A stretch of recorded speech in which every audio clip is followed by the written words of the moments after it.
भी class first में, LKG में, यूकेजी में सीखते आ रहे हैं। ध्वनि ही वर्ण है।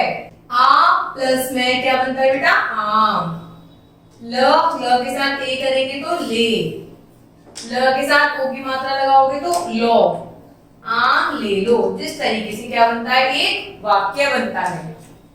आपने देखा कि आम वाले के मुख से अनेक ध्वनियां निकली, बिल्कुल, जिनके मेल से शब्द बने और शब्दों के मेल से वाक्य बने।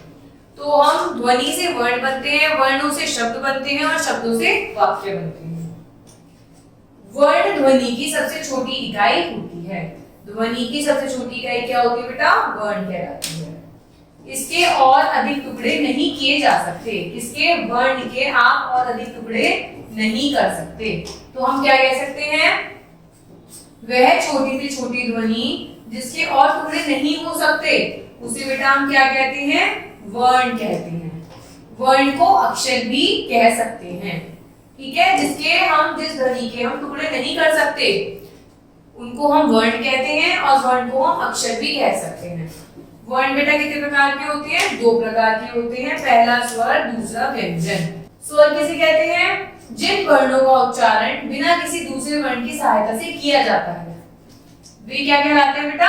स्वर कहलाते हैं। जो इंडिपेंडेंट होते हैं, जिनको बोलने के लिए हमें किसी और व्यंजन की आवश्यकता नहीं होती, जो खुद ही इंडिपेंडेंसी से, स्वतंत्रता से बोले जा सकते हैं। जैसे आ, ई, उ, री, ए, ओ, औ। तो ये जो होते हैं ये स्वर हैं। इनमें आपको किसी की आवश्यकता नहीं है। ये स्वयं अकेले सिंगल आइडेंटिफाइड हैं। इनको किसी दूसरे वर्ण की आवश्यकता नहीं होती बोलने के लिए। अब बढ़ते हैं हम व्यंजन के बारे में। जिन वर्णों का उच्चारण स्वर वर्णों की सहायता से किया जाता है उन्हें हम व्यंजन कहते हैं। जिनको बोलने के लिए हमें स्वर की आवश्यकता होती है उन्हें हम क्या कहते हैं बेटा? व्यंजन कहते हैं। हिंदी वर्णमाला में 35 व्यंजन होते हैं। ये रहा ज से कबूतर, ख से खरगोश, ग से गमला, घ से घड़ी, अण खाली। तो इस तरीके से ये 35 व्यंजन हैं जो स्वरों की मदद से बोले जाते हैं। अब पढ़ते हैं हम संयुक्त व्यंजन के बारे में। 2 व्यंजनों के मेल से बने व्यंजन संयुक्त व्यंजन कहलाते हैं। वही व्यंजन कैसे बने थे? स्वर्णों के मेल से। जब स्वर का की सहायता से क्या बनते हैं तो उन्हें क्या कहते हैं? व्यंजन। और संयुक्त व्यंजन बनते हैं 2 व्यंजनों के मेल से। मतलब एक व्यंजन प्लस दूसरा व्यंजन, तो बेटा क्या बनता है? संयुक्त व्यंजन। जैसे शशत्री कैसे बनेगा? कै और श को मिला के हम ये वाला शशत्री बनाते हैं। कक्षा, यक्ष, रक्षा। तो ये कौन से वर्ण है बेटा? व्यंजन है बेटा, ये है संयुक्त व्यंजन जो 2 व्यंजनों के मेल से बनते हैं। त्र कैसे बनता है? त और र से। य कैसे बनता है? ज और ण खाली से। श कैसे बनता है? श और र से। तो इनसे मिलके कौन से बने? शब्द बने। श्रम, श्री, श्रवण। तो ये व्यंजन कैसे होगा बेटा?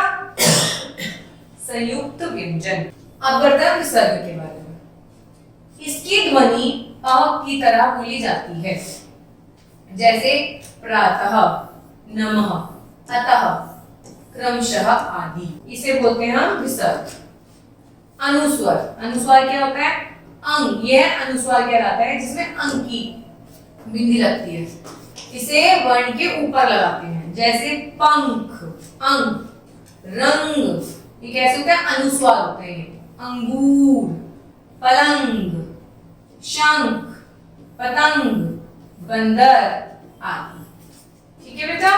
अनुनासिक देखिए कौन से होते हैं? ये होते हैं चंद्रबिंदु। इसे चंद्रबिंदु भी कहा जाता है। अनुनासिक के उदाहरण कांच, सांप, चांद, आंख, कांटा आदि। तो अंक की बिंदी आ रही है तो ये क्या कहलाएंगे बेटा? अनुनासिक। आगत ध्वनियां वे ध्वनियां जो किसी अन्य भाषा से हिंदी में आई हैं।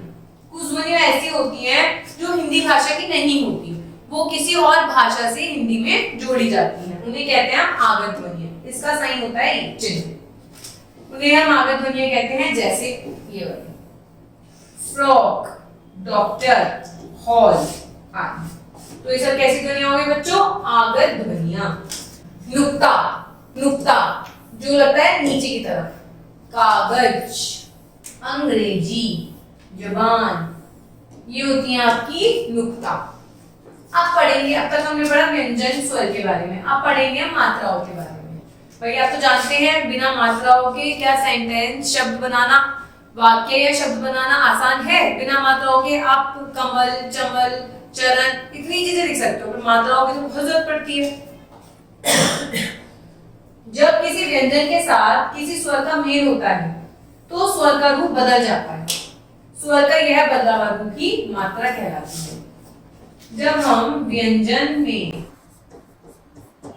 स्वर को जोड़ते हैं तो हमारी क्या बनती है बेटा? मात्रा बनती है।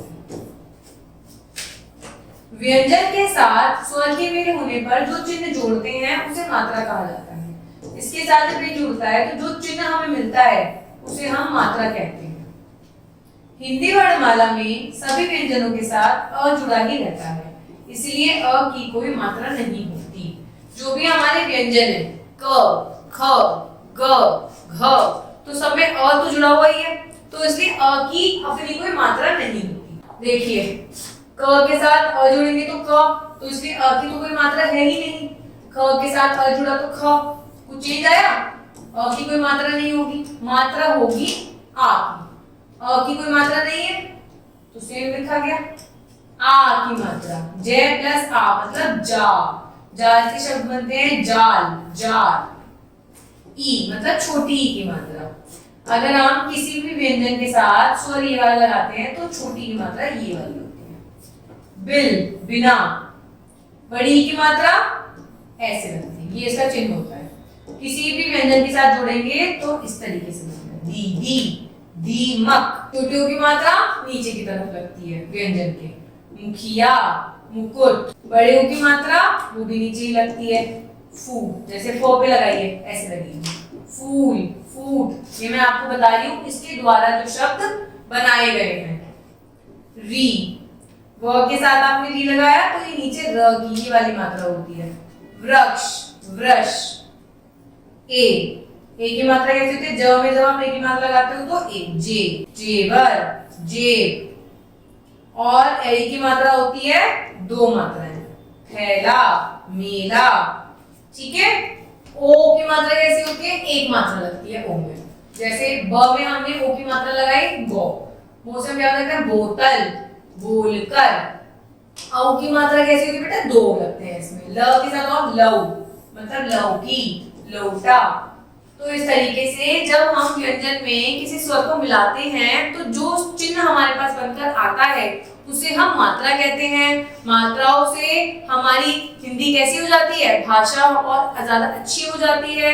हम वाक्य, सेंटेंस, शब्द बहुत आसानी से बना सकते हैं। धन्यवाद।